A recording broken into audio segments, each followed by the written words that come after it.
एक आदमी के अंदर मिली एक जिंदा मक्खी, जो कि मुंह के रास्ते से अंदर नहीं गई, बल्कि दरअसल अमेरिका में एक आदमी पेट का दर्द लेके हॉस्पिटल आया और काफी सारे टेस्ट करने के बाद जैसे ही उसके पिछवाड़े में कैमरा डाला गया तो वहां एक मक्खी मस्त आराम फरमा रही थी, जैसे अपने मामा के आ रही हो। लेकिन ये देख के तो डॉक्टरों का भी दिमाग घूम गया कि आखिर वहां तक पहुंची कैसे, क्योंकि अगर मुंह के रास्ते से अंदर जाती तो पेट के एसिड से फ्राई होकर मस्त टट्टी बन जाती।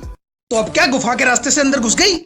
लेकिन ये पॉसिबल ही नहीं है कि मक्खी पिछवाड़े से अंदर घुस जाए, और आज तक एक्सपर्ट को भी ये पता नहीं चल पाया कि आखिर मक्खी अंदर घुसी तो घुसी कैसे।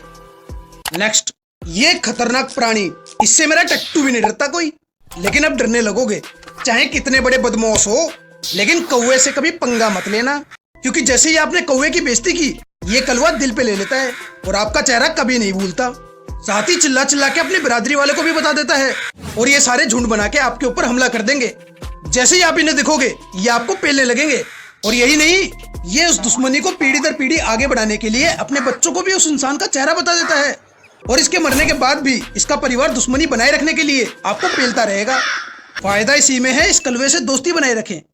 नेक्स्ट, अगर आप बुलेट प्रूफ जैकेट पहने हो और आपको ऐसा लगता है कि आप तोप के गोले से भी बच जाओगे, तो भाई साहब तोप का गोला आपकी छाती में गुफाई बना देगा। लेकिन अगर आप ज्यादा समझदार हो और एक साथ 20 जैकेट पहन लेते हो तो आप बच जाओगे।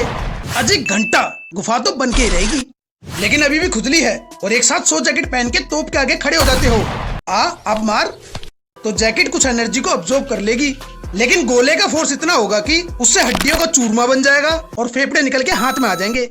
लेकिन अगर एक साथ 5000 जैकेट पहन के खड़े हो जाते हो तो कई फीट मोटी दीवार बन जाएगी, जिससे आखिरकार तोप का गोला तो आप रोक लोगे, लेकिन उसका फोर्स अभी भी जैकेट से होके गुजरेगा और वो आपको मुंह के बल गिरा के ही रहेगा।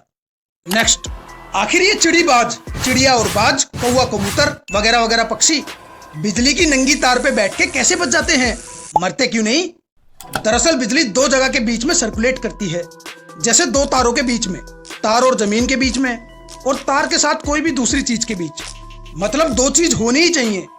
और ये पक्षी होते हैं तेजी के टोकन, ये बस एक ही तार पे बैठते हैं, दूसरी तार को देखते भी नहीं, छूना तो दूर की बात, जिसकी वजह से बिजली तार से होकर सीधा इनके आर पार हो जाती है, बीच में रुकती ही नहीं। लेकिन अगर ये एक साथ दोनों तारों को छू ले या तार के साथ जमीन को छू ले तो बिजली उसके बीच में सर्कुलेट होने लगेगी और तब बनेगा इनका मस्त तंदूरी चिकन।